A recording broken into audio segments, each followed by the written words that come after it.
Hello, everyone. Welcome to Dialogues at the Living Edge. I'm very excited to be here with Veronica Love. I have known Veronica for, gosh, it's got to be over 20 years now. And Veronica is an incredible human being. She is the CEO at the Newfield Network. She is a masterful coach, and I really look forward to having the opportunity to explore together today. So, welcome, Veronica. Thank you. It's fantastic to be here. Yeah. So, I would love to begin with inviting you to share with us what your sense is of what is coaching. You're going to start with the really meaty questions. Yep. Yeah, gosh, what is coaching? Well, what arises for me when you ask that is that coaching is perpetually changing and evolving and shifting, and um, I wouldn't want to lock it down to be a static one thing, one answer fits all. And with that, I would say that there are certain components and aspects of that I think are really vital to being included in what is coaching. And one of them is that from the ontological tradition, that coaching has so much to do with examining our own perspective and, as we often say, taking a look at how we take a look, noticing how we notice, and observing how we observe. So, the coaching, being engaged in a coaching dialogue, is a dialogue that somehow begins to inquire into assumptions, beliefs, underpinnings that we're often blind to, that we often don't see, things that we hold as just the way things are, or a truth that is fundamental to all things. And so, a lot of times, I think excellent coaching is when we get underneath to like the building blocks of what begins to create our structures, uh, and how we see things.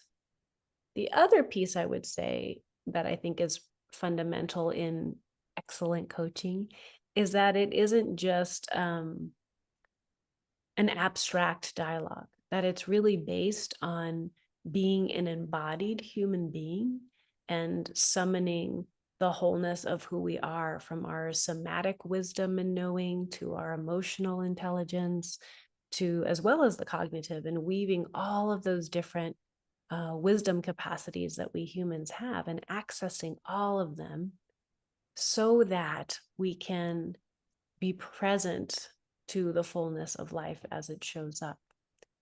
So those are some of the core components. I'm sure there's many more we could add, but I'll pause there. Beautiful. So I'm curious, when you're talking about taking a look at how we look, I'm wondering what your sense is of the impact that that has on us as human beings in this current world that we're in.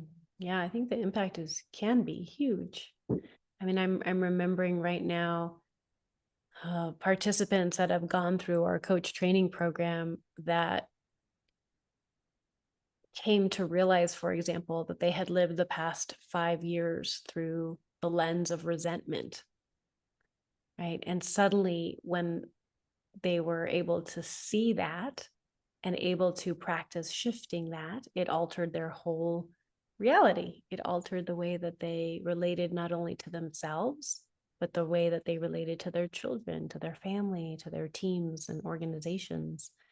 So there can be a really radical shift in how we live life and how we experience life when we're able to tap into those deep places of like wiping the windshield clean in a new way. It just suddenly it looks fresh and completely new, and often there is so many more possibilities that arise that we were unable to see before.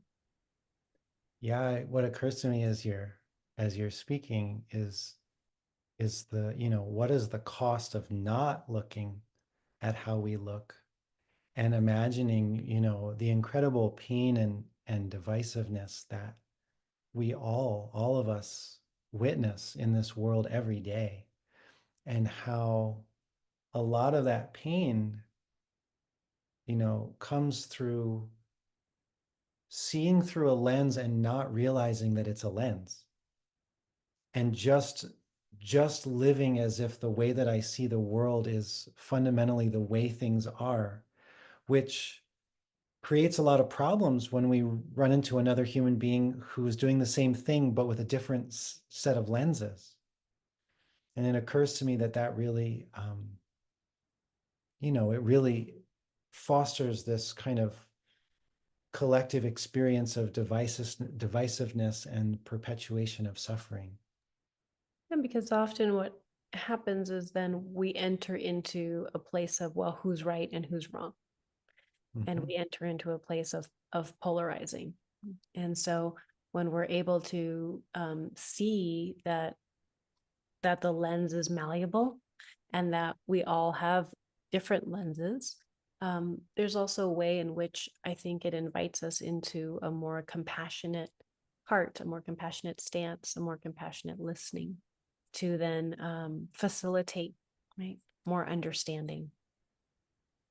Yeah, because I suppose that if I'm aware that I'm looking through a lens and that could change, then that would also help me realize that other people are looking through a lens, and that we're all here sort of looking through these goggles, and that there's some degree of choice. But what I also hear is that there's some possibility for understanding. That if I'm not completely fixed on that the way that I see the world is the only possibility, well, then that would mean that maybe other people might have a point. There might be something valuable in what various perspectives have to offer. Yeah. Well, for so long, one of the things that we mention at Newfield is just the term conversation, right? And that conversing means to turn towards.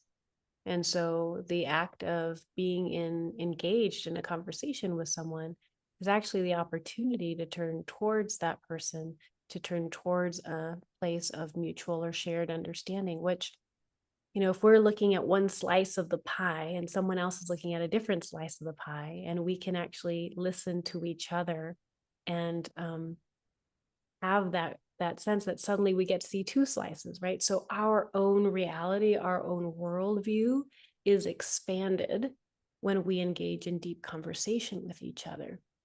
And I think this is the potency that lies in good conversation or in coaching.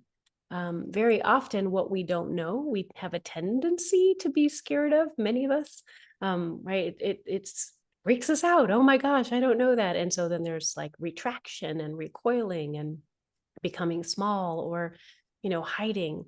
Um, and so in that place, rather than actually coming into a place of curiosity or asking questions or learning, um, and so that capacity to encounter something new, I'm thinking actually of someone I was with recently who encountered something new and in that moment said, oh, I've never encountered this before. And I was so inspired in hearing that. And I thought, what would happen if all of us human folks, right, when we encountered something new, we just paused first and declared, like, this is a moment of newness. And then recognize, well, how are we in relationship to that moment, that first encounter? As a way to, one, create awareness of our relationship to it. And then two, have a sense of, right, if I'm going to be in a place of choice, if I'm going to be in a place of design, if I'm going to be in a place of looking at what is the best for all folks involved, then how do I shift the way in which I'm showing up in that moment? Oh yeah, I love that. For me, the name of this podcast, Dialogues at the Living Edge, it's very much about what you're describing, where there's a recognition that something can happen in conversation. That conversation isn't just talking about words or describing things, but there is a possibility for something generative to occur. And that we can lean, we have the choice to lean right up to the living edge and peer out and say, I don't know what's going to happen next, because my observer, the way in which I look at the world is malleable, as you say. There's a degree of change that could occur because we're not fixed. And then there's this willingness or ability to turn towards each other, as you were describing, and intentionally engage in the kinds of conversations that transform us, that awaken us, that take us somewhere beyond the horizon. And for so many of us, it, we were not educated, we were not trained, we were not groomed, we were not, right, in terms of learning about the power of conversation or recognizing that we actually do have capacity to choose, or there's multiple ways in which we could navigate through this. Which is the way that we would like to, right? How do we collaborate?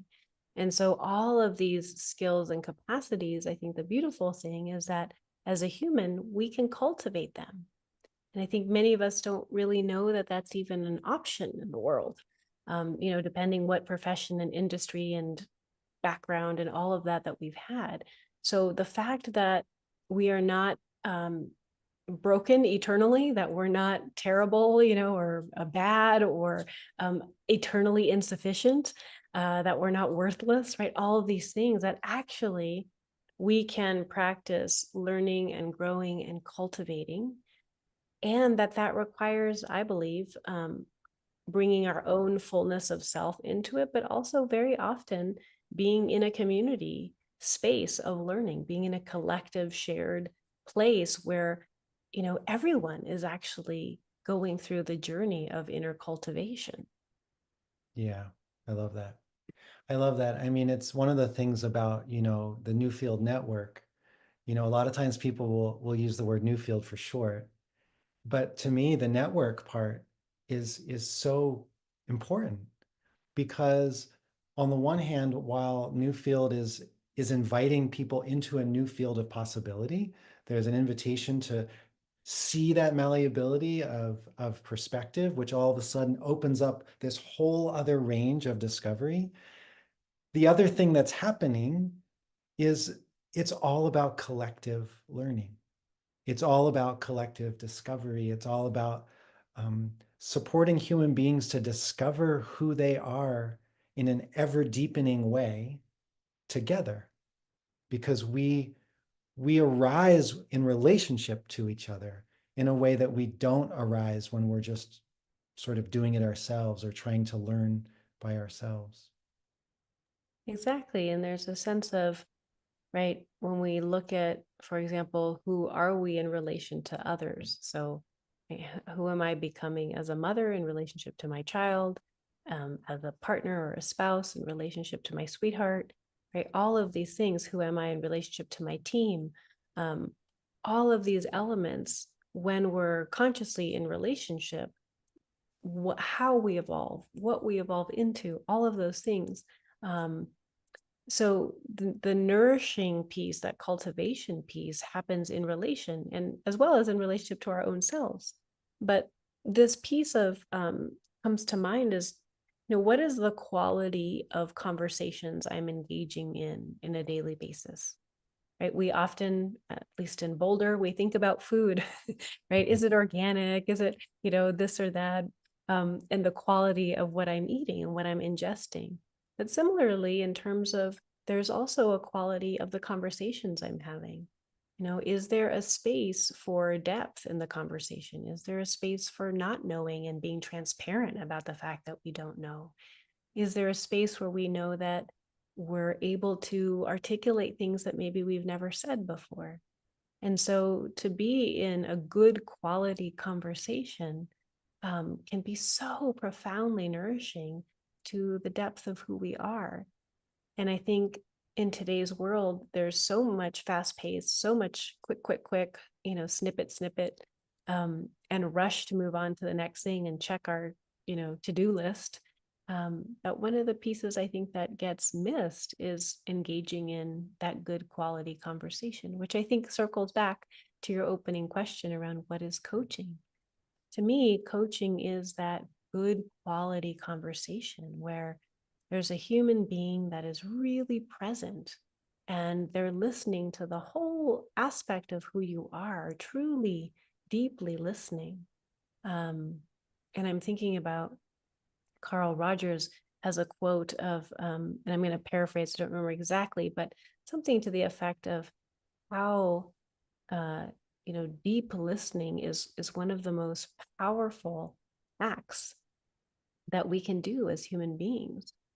And so on the one hand, there is a sense of learning the power of language, like speech acts and requests and promises and offers, and understanding our way of utilizing those to generate new possibilities, whether that's a business possibility, whether that's a family possibility, or whatever in any domain. But then there's also the other side of the coin, which is how are we being present and actually receiving another human being? Beautiful. And I'm curious, also circling back to the beginning with the other thing that you spoke about in relationship to this question, what is coaching? You spoke about um, inviting someone out of abstraction into the moment and into an embodied place. And so I'm curious about that and sort of what that means to you and what's the impact of having conversations when that is what we're doing. So, my experience in working with um, humans in coaching is that when we're able to bring our attention and our awareness to the soma or to body and notice how we're inhabiting our body, how we are gesturing, posturing, moving or not moving our body, it is an anchor point, and a portal into a whole new depth of conversation. Because very often our body is in almost like a default mode. It moves in certain ways that we've been moving for years and years, and yet we're completely blind to. And so when we, happen to move our arm a certain way or a hand a certain way, or tilt our head, or suddenly curl or straighten up, or whatever the shift is in our bodies, that when we bring that to the foreground, it brings people into the present to recognize how they are being in their body. And from there, it opens up uh, often conversations that are missed when we're, especially with, and I've heard this more and more from students in my applied somatics course, who are often working with leaders and thinkers and luminaries and folks that tend to be very smart, right? Like hyper intellectual or really academic, or just people that are quick, right? And with those folks, often they can run in circles around any question, or there's a capacity to skip over something. But yet, when there's an invitation to actually consciously connect with their body, it suddenly breaks them out of their usual mode and invites them into something completely new. And so, more and more, what I'm finding is that, and especially from as I said, the students that were mentioning this, that it becomes this anchor point to a whole new conversation of depth and possibility. Hmm. Well, I'd love to hear along those lines a little bit more about, because I know at Newfield, like when we're looking at, well, what constitutes the observer? This looking at how we look. It's not just a cognitive or even a developmental perspective sort of that's floating around somewhere, but it also includes our emotional intelligence, our emotional territory, and it includes the body. And so I'm curious if you could share more about what does that mean to understand to explore the body as part of our knowing lens? Yeah. So what shows up for me, and I mentioned it a little bit before, around our body has default ways of moving and of being. Um, our internal narratives, our cultural discourses, all of that is um, comes into shaping our bodies, comes into shaping the way we literally stand or sit or move in the world. When we see someone, for example, speaking in Italy, and how an Italian person would move their hands or intonations, right? Versus, for example, someone from Japan or someone from Argentina or wherever it is. So there are cultural influences um, that impact how we move. There's also, for example, gender influences, right? If we're moving in a way that is supposed to be quote unquote what we maybe traditionally think of as feminine or masculine, according to our age, right? How does a 2-year-old move versus how does a 70-year-old move? And again, it's not one thing, but there are patterns, there are tendencies that we can attune to. So when we look at the observer, we're looking at, yes, there is the cultural aspect of how we observe life, but that lens is not purely cognitive. There is the cultural piece, as I mentioned, but there's also that it is actually in our bones, in our muscles, in our skin. And so when we intentionally shapeshift, when we intentionally alter our bodies, suddenly we enter into a new internal dialogue. Suddenly, perhaps an emotion arises. Suddenly, a mood shifts. And so, accessing changes when we're looking at transformation and we're looking at intentionally becoming a certain way, we can really use the body and move it in different ways. And we can do that in a pretty overt way, like I'm literally opening my arms and have it be explicit and outright. We can be much more subtle about it, where we actually bring our awareness to micro gestures or tiny shifts in tension or contraction. And so as a coach, when we understand those possibilities, we can work with our clients in various ways that really begin to illuminate patterns that run very deep in our being. Mm. Yeah, it reminds me of how we can look at the, often in at least in the West, we often think about, the mind is in the head. But another way to look at it is that the mind is wholly distributed, that it's not actually in a location in the head, but that it actually is located everywhere. And secondly, that the mind and the body or the psyche and the soma are completely married together. It reminds me of a distinction in Chinese medicine. One way to talk about something on the inside and something on the outside is to talk about sort of the inside and the outside of one cloth. So rather than the inside or the outside of a fence, it's the inside and the outside of one cloth, that the whole thing is one blooming. And so as you're speaking, I'm hearing you really talk about this distributed mind and the whole body as one event of knowing. That's right, absolutely. There is an intelligence that's dispersed throughout our whole being. And very often many of us tend to have that separation, right? Like we don't connect with our below the neck. And so when we suddenly bring our attention there, there's all these things that we discover, like, oh my gosh, I didn't even know that. And so as we bring our awareness and increase our somatic awareness, that enables us to know ourselves more. It's this huge discovery that we can access anytime. But for many of us, it's this huge mystery. Like, oh my gosh, the body, I'm scared of it. I don't like it. I am uncomfortable. And because we don't grow up knowing, many of us at least don't grow up actually connecting to our bodies in this kind of a way. Um, and so as we connect to it more, as we inquire in a really supportive, caring way, and begin to learn from our own bodies, it's so incredible what we discover. And I find that there is so much beauty and there's so many treasures. And to have the opportunity to really tap into those places, just, yeah, it's quite amazing.